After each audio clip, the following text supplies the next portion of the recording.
Полное уничтожение, удар по российскому объекту на Ближнем Востоке, израильская авиация нанесла удар, обвинения и официальное заявление армии, срочный звонок из Вашингтона в Кремль. И почему в Америке также говорят об ударе по РФ.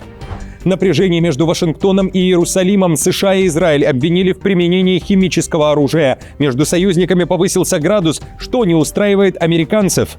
Фокус внимания смещается. Украина бьет тревогу. Чего хочет Киев и кто назвал Зеленского ковбоем, который готовит удар по Европе? Приговоры за оскорбление канцлера. Второй громкий скандал в Германии. Подросток призвал Мерца лизать ниже пояса. Детали. Командные центры в огне, уничтожение скопления техники, черный день для авиации, убит командующий военного штаба, саботаж в правительстве Путина, кто подставил и как ищут виновного в Кремле, и украинские миллионы под арестом, вернет ли Венгрия средства Украине, кто кого назвал вором, об этом и не только, досмотрите.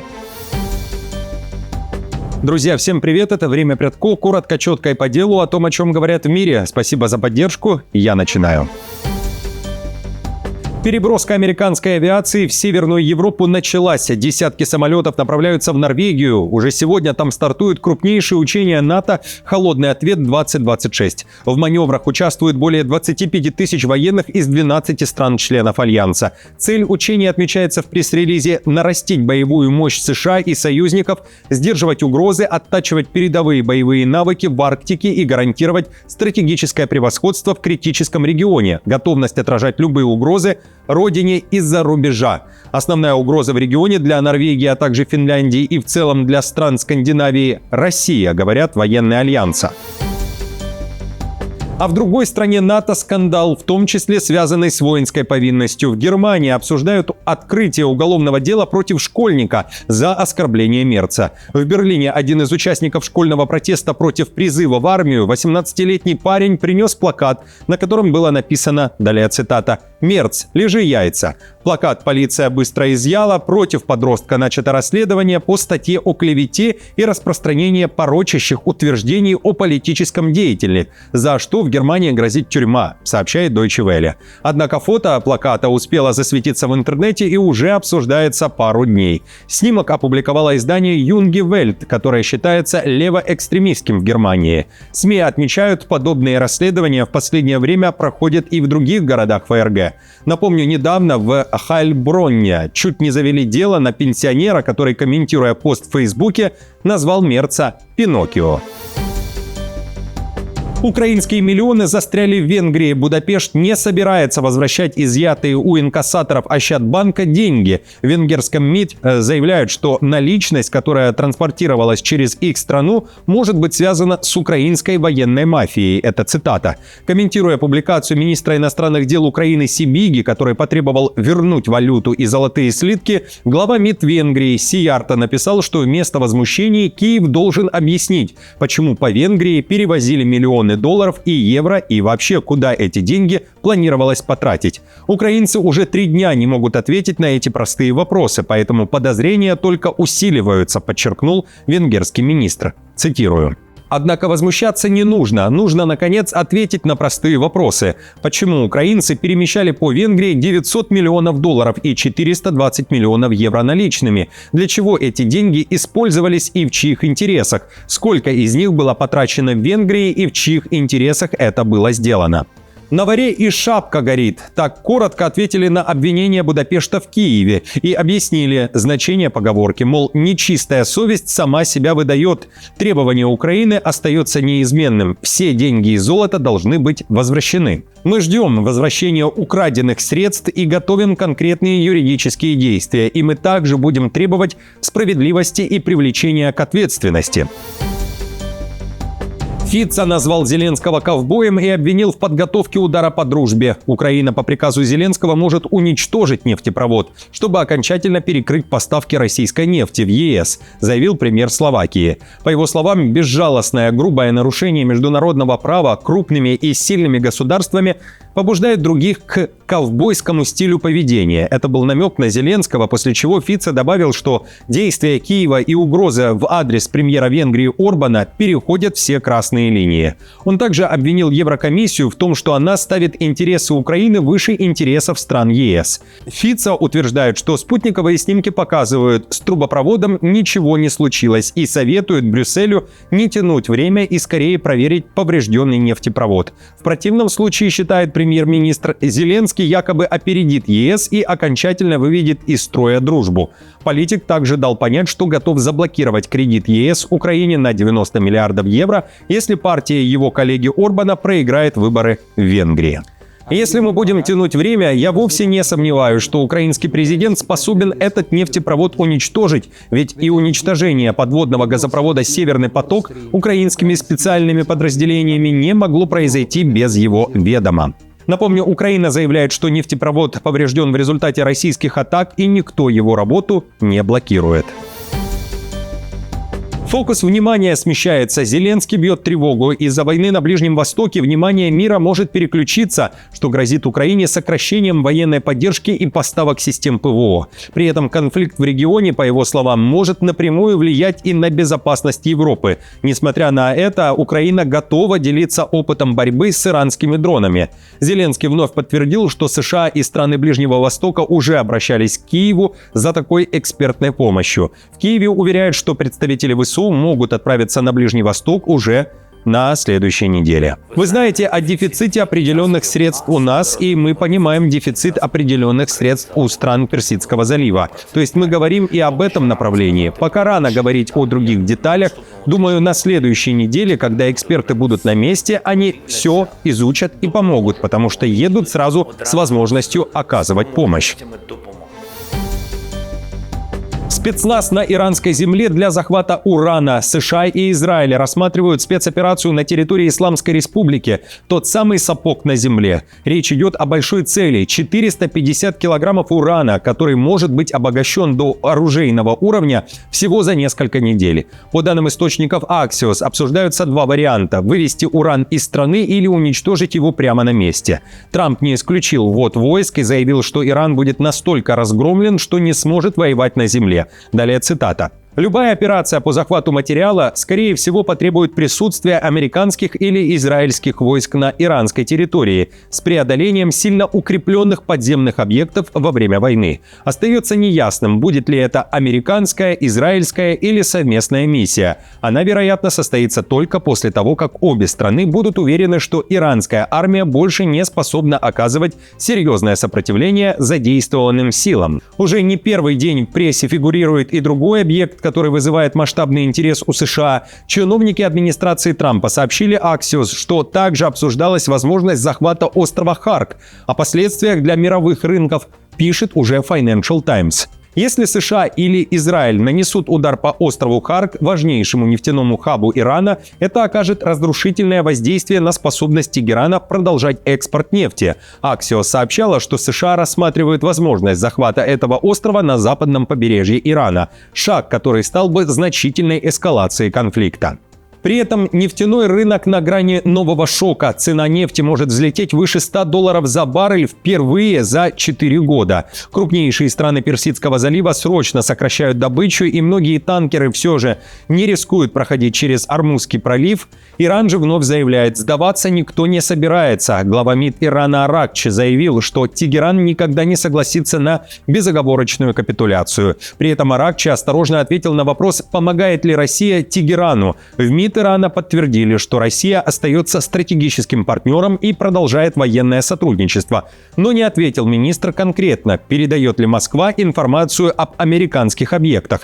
Кроме того, Аракчи предупредил, если американские войска войдут в Иран, их будут ждать иранские солдаты, готовые сражаться и уничтожать врага. Далее цитата. «У нас есть очень храбрые солдаты, которые ждут любого врага, который войдет на нашу территорию, чтобы сражаться с ним, уничтожить его и убить. Так будет и в ближайшие дни, и в ближайшие годы, и всегда в Иране. Мы смелый народ, у нас великая цивилизация. Мы защищали нашу землю тысячелетиями и будем продолжать делать это столько, сколько потребуется». На этом фоне из Вашингтона в Москву был срочный звонок, поставлен ультиматум. Уитков уверяет, потребовал от Кремля не передавать разведывательные данные Ирану и надеется, что этого не происходит. В то же время посол США при ООН считает, что американцы нанесли удар по России, пусть и косвенный. Речь о совместных планах Москвы и Тегерана. Уолтс уверяет, атаки сильно подорвали производство дронов и баллистических ракет, которые Тегеран поставил России и использовал против Украины, говорится в заявлении. Цитирую.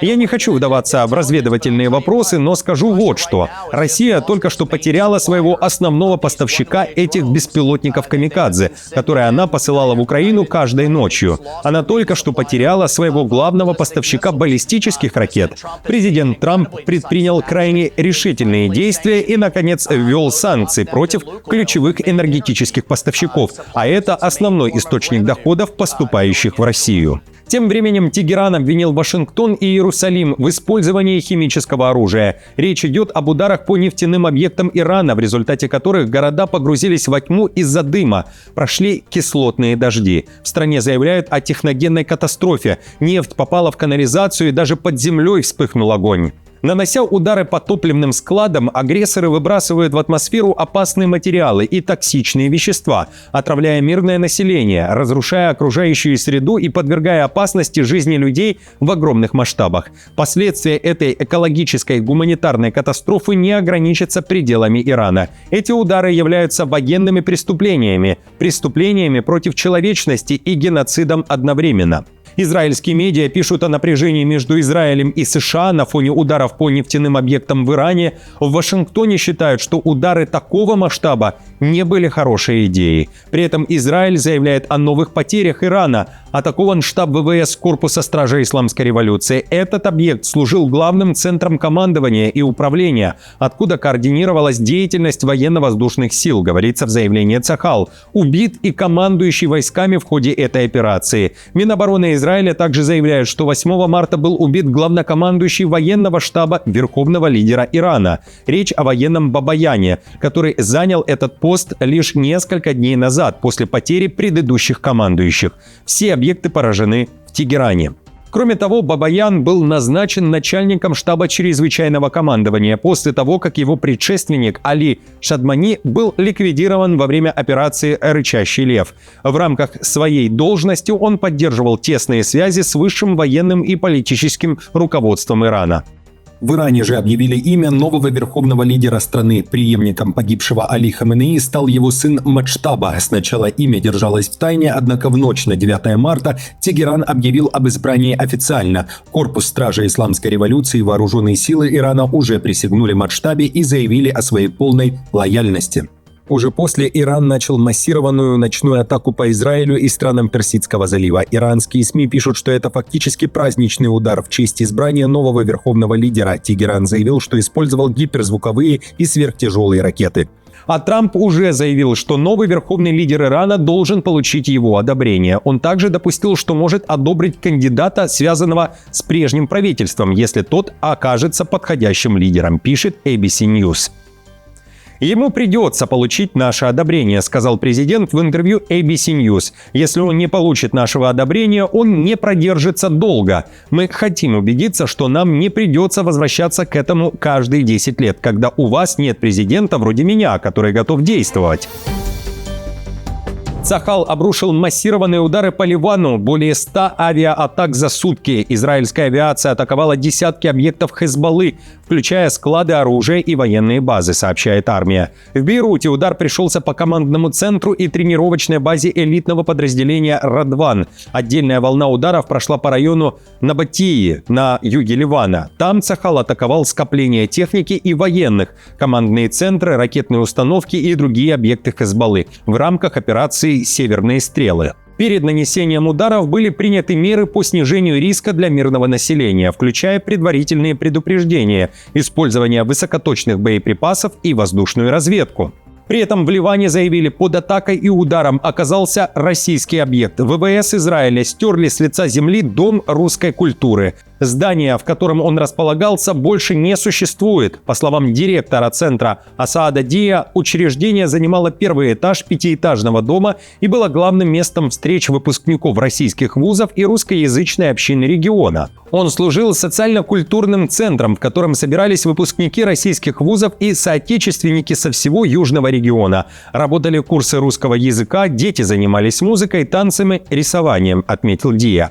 У нас был зал, в котором устраивались торжественные вечера российско-ливанской дружбы и концерты.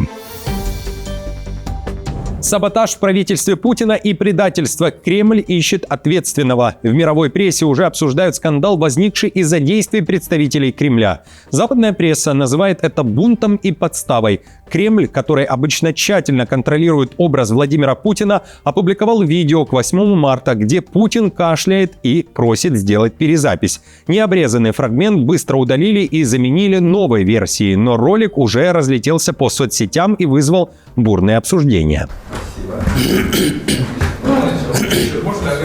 Да, вы знаете, давайте-ка я еще раз скажу, потому что перешило, да? В прессе уже возникают версии, что представители команды сделали это намеренно, чтобы акцентировать внимание на состоянии здоровья Путина. В прессе уже появляются также сообщения, что Кремль однозначно быстро найдет и накажет того, кто показал Путина в таком свете. Далее цитата из издания Welt. Во время публичных выступлений и речей Путин иногда кашляет. Пресс-секретарь Кремля Дмитрий Песков неоднократно отвергал распространенные на Западе предположения о возможных заболеваниях Путина. Президент, по его словам, здоров, он подчеркивал это неоднократно. Кашель и покашливание Песков иногда объяснял воздействием кондиционеров. И напоследок о другом малом бунте в Казахстане. Митингующие готовы идти к президенту, если их требования не выполнят. В городе Атырау взбунтовались водители общественного транспорта. Они заявляют, им систематически не доплачивают зарплату. В видеообращении, которое водители автобусов записали и опубликовали в соцсети, говорится, что горвласти еще в 2024 году утвердили водительский оклад в размере 530 тысяч тенге, около $1000 в месяц. Но за это время ни один водитель не получил зарплату полностью. Участники протеста предупреждают, если местные власти не решат вопрос с деньгами в ближайшее время, то сотрудники автопарка будут жаловаться в вышестоящие органы вплоть до президента. Друзья, на этом все. Спасибо вам большое, как всегда, за вашу поддержку. Мне будет приятно, если вы оставите комментарий, лайк и сделаете репост этого видео. И до встречи уже завтра.